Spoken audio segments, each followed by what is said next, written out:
शुरू अल्लाह सुब्हान व तआला के बाबरकत नाम से जो बड़ा मेहरबान निहायत रहम करने वाला है। अल्लाह सुब्हान व तआला हर चीज़ करने पर कादिर है, वो गफूर और रहीम है।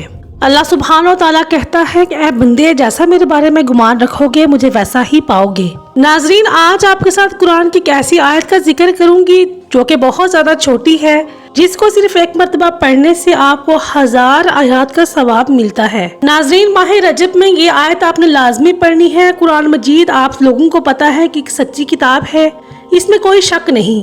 ये अल्लाह सुब्हान व तआला का पैगाम अपने बंदों के नाम है। इसको पढ़ने से ईमान ताज़ा होता है, ईमान बढ़ता है, दिलों के जंग धुल जाते हैं। आप लोग इस बात से बखूबी वाकिफ होंगे कि कुरान मजीद की तिलावत करना बाइस बरकत है और बाइस रहमत है और सवाब भी है। अगर आप हाली कुरान मजीद की तिलावत करते हैं उसका भी सवाब है।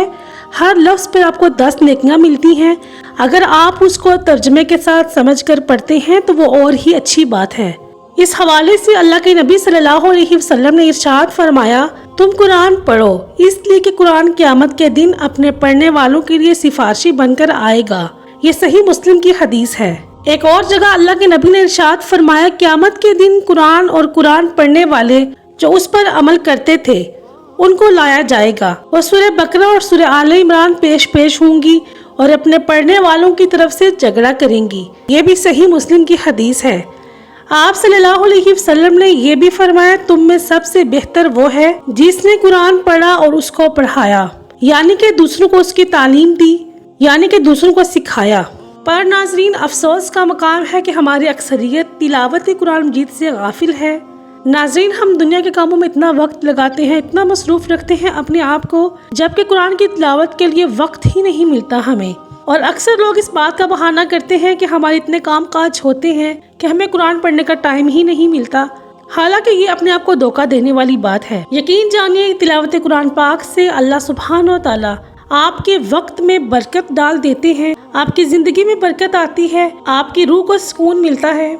आपके घर में कोई भी बीमारी हो, जहनी उलझन हो, किसी भी तरह का कोई भी मसाइल हो, आप जब कुरान की तिलावत बाकायदगी से यकसुई से करते हैं तो आप इन तमाम मसाइल से छुटकारा पा लेते हैं। तो नाज़रीन, हमें ये अपने आप से अहद करना होगा कि इंशाल्लाह हम कुरान की तिलावत रोज़ाना करेंगे, चाहे हम उसकी एक आयत पढ़ें, 2 आयतें पढ़ें या 3 आयतें पढ़ें या रुकू पढ़ें, और समझ कर पढ़ेंगे इसको तर्जमे के साथ, ताकि पता चल सके कि अल्लाह सुब्हान व तआला अपने बंदों से क्या कलाम कर रहे हैं, क्या फरमाते हैं। तो कुरान की ये छोटी सी सूरत, जिससे सिर्फ एक मरतबा पढ़ने से 1000 आयत के बराबर सवाब मिलता है, इस हवाले से हज़रत इब्ने उमर रज़ी अल्लाह अन्हु बयान करते हैं कि नबी करीम सल्लल्लाहु अलैहि वसल्लम ने इरशाद फरमाया, क्या तुम में से कोई हर रोज 1000 आयत पढ़ने की ताकत नहीं रखता? तो सहाबा ने अर्ज किया, हर रोज 1000 आयत कौन पढ़ सकता है? तो आप सल्लल्लाहु अलैहि वसल्लम ने फरमाया, क्या तुम में से कोई सूरत अल-तकासुर नहीं पढ़ सकता? तो ये कुरान की सूरत अल-तकासुर है, 30वें पारे की सूरत है। इसको आप रोजाना एक मरतबा लाजमी पढ़ें। रजब के इस प्यारे और बरकत वाले महीने में, इस बाबरकत महीने में इस सूरत की लाजमी तिलावत करें। इंशाल्लाह पूरा साल आपका नेकियां करते हुए गुजरेगा। जिस काम में भी आप हाथ डालेंगे वो आपको नफ़ा देगा, कामयाबी आपके कदम चूमेगी, जिल्लत और रुसवाई का कभी आपको सामना नहीं करना पड़ेगा। लेकिन आपने इस सूरत को मुकम्मल तवज्जो, ध्यान, यकीन और समझ के साथ इस अमल को करना है।